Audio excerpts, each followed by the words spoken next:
We work as an NGO on native breeds of cattle in Tamil Nadu. Tamil Nadu is in southern India, and we are also a research and research center on native breeds of cattle. It's an in situ conservation and breeding center of Kangiam breed of cattle. Tamil Nadu basically has 5 breeds of cattle, and all the breeds that's written now, all the breeds, number of cattle, cows are coming down. Like in 1990s, we had around 11 lakhs 90,000 Kangiam cows, and now we have only around 2 lakhs 70,000. So there's a drastic loss. So we wanted to work. Basically, we are from a family where we have been having livestock. It's been our traditional business or traditional farming activity has been livestock. And then when we realized it's coming down, we thought we should work as an NGO and create awareness on why it needs to be sustained, why it needs to be reared and all this. So we started working as an NGO. We work on various aspects of livestock keepers, sustainability of maintaining livestock, why it should be maintained, pure breeding practices and all these. Coming back to this COP11 summit, given the kind of activities you're doing, which is cattle research. Okay, so we're talking about specific breeds of cattle, which is rare, not found in other regions, very specific in nature. So coming to this summit, what is your pursuit? What do you intend to achieve, and what value do you intend to generate by participating in this conference? Basically, India signed the Convention of Biological Diversity, and that's the reason National Biodiversity Act and National Biodiversity Authority was established in India. Based on that, we work with the NBA to create awareness, and the NBA supports us by giving Breed Savior Awards. It's only because of the Convention of Biological Diversity there was something called the Breed Savior Award for livestock keepers maintaining native breeds of cattle. So we work on that aspect as a group of NGOs called the Life Network, headed by Dr. Elsie Kohler-Rovelson. And now the Breed Savior Award is in the 3rd year of progress it's going on, and the National Biodiversity Authority has institutionalized the award, and the award is going on very well. Second thing, why we come to COP11 is to create an awareness on the need to sustain and breed native livestock. Second is there's a unique concept called the Korangadu. Korangadu means pasture or grazing land. The only place in India where you can find private patta lands as pasture lands is Western Tamil Nadu. Nowhere else you will have, it will be mostly grazing lands will be common lands. That's a problem. Common property resources is always a problem. So the unique thing about India is you have in the western region is Korangadu. Korangadu is a fit candidate for the globally important agricultural heritage system instituted by the FAO. So we are working to raise awareness on Korangadu. It's a unique silvipasture grazing system where you have grasses, you have shrubs, you have trees. Even the fence is done out of shrubs and what do you call? It's called berry. So that's the best part about Korangadu. So we wanted Korangadu to be placed in JAHS. That's what we are trying to achieve by coming to COP11. Brilliant. The challenge of restoring the number. You said that the number of the breed that we're talking about has reduced to merely 2 lakhs odd number. You're trying to bring the number back in some way or the other. It's quite a challenge.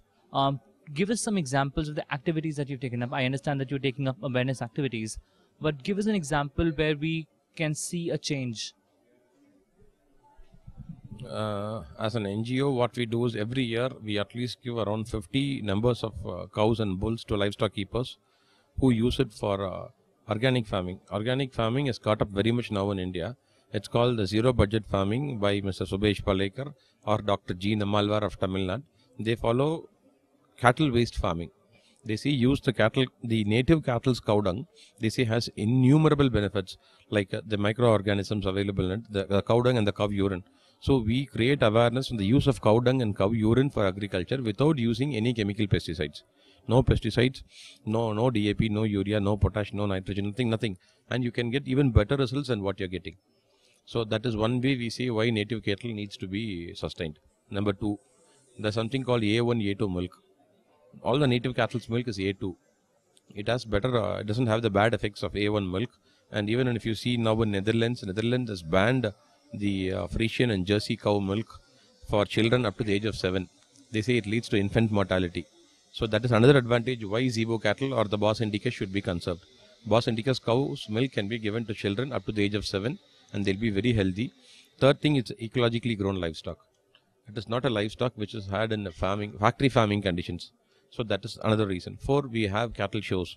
We conduct cattle shows, something like the beauty contest for men and women, where the best bred of cows and bulls are given prizes, and that leads to a competition to rear good cattle. That's another way we work. These are the four activities, major trust activities of our organization.